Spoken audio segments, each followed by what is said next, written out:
11वें अंतर्राष्ट्रीय योग दिवस के इस पावन अवसर पर मैं सभी पंजाब वासियों को, चंडीगढ़ वासियों को और देशवासियों को और आज विभिन्न स्थानों पर योग से जुड़े हुए सभी योग का अभ्यास करने वाले बंधुओं, बहनों सबका बहुत बहुत शुभकामनाएं पेश करता हूं। स्वस्थ रहें, खुश रहें और एक तरह से समाज और देश के काम में जुटे रहें। ये अब देश के प्रधानमंत्री जी को श्रेय जाता है कि उन्होंने यूएनओ में प्रयत्न करके योग दिवस को अंतर्राष्ट्रीय योग दिवस के रूप में स्थापित करने का प्रयास किया है। और आज जो योग हो रहे हैं, मैं सोचता हूँ साहब दुनिया के अधिकांश देशों में इस योग दिवस से जनता स्वाभाविक रूप से जुड़ती जा रही है।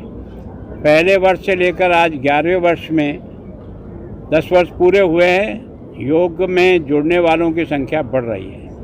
वैसे भारत में प्रारंभ से ही योग के प्रति एक रुचि थी और उसके कारण से हमारे साधु सन्यासी तपस्वी जिन लोगों ने कंदराओं में जाकर, पहाड़ों में जाकर के योग का भी अभ्यास किया, स्वयं भी स्वस्थ रहे, बिना भोजन और बिना सामान शरीर के लिए जो आवश्यक होता है वो बिना लिए हुए भी स्वस्थ रह कर के उन्होंने अपनी साधनाएं पूरी की है।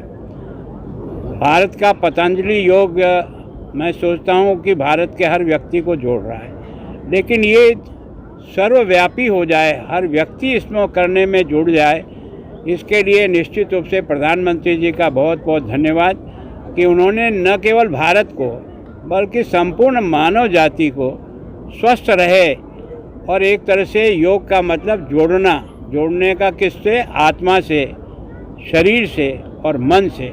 ये तीनों जब जुड़ते हैं तो व्यक्ति की जो अंतर्निहित शक्तियाँ होती है वो अपने आप उजागर होने लगती है। तो अनादिकाल से भारत योग का गुरु रहा है और आज फिर देश के प्रधानमंत्री ने इसी योग को देश और दुनिया के हर कोने में पहुंचाने का प्रयत्न किया ताकि व्यक्ति स्वयं स्वस्थ रहे और अपने आसपास के लोगों को भी स्वस्थ रखे।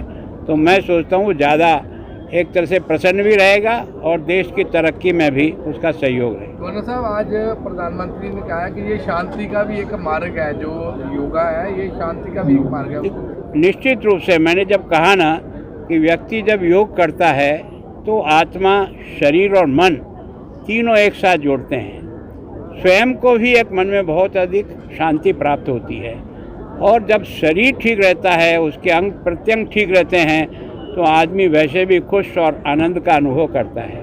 तो ये कोई नई पद्धति नहीं है, अति प्राचीन भारत में 5000 वर्षों पहले भी योग थे।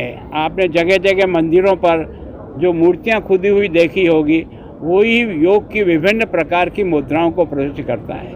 सूर्य नमस्कार जो है इस देश में प्रारंभ से चलता है और उसमें सर्वांग योग सम्मिलित हैं। शरीर को जितने योग की आवश्यकता है वो सूर्य नमस्कार अकेले में ही समाहित है। अगर व्यक्ति 25 सूर्य नमस्कार पूरी मन से और पूरी विधि से लगाए तो मैं सोचता हूँ बाकी योग भी करने की आवश्यकता उसको नहीं होगी। देखो, मैं सोचता हूँ कि पानी न तो कोई रुका है न कुछ नहीं, किसी के कहने के कारण से कोई पानी रुक जाता है। हाँ, दो देशों के बीच में बात हो तो समझ में आ सकती है। एक देश, एक ही देश के निवासियों को किसी से वंचित करें और किसी को अधिक उपलब्ध कराएं, ये मैं सोचता हूँ हमारी संस्कृति तो नहीं सिखाती।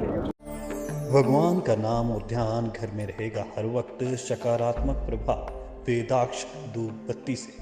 वेदाक्ष ज्योतिष सेवा संस्थान द्वारा अभिमंत्रित धूप बत्ती रोज, मोगरा और बेलपत्र की महक से लक्ष्मी का होगा वास।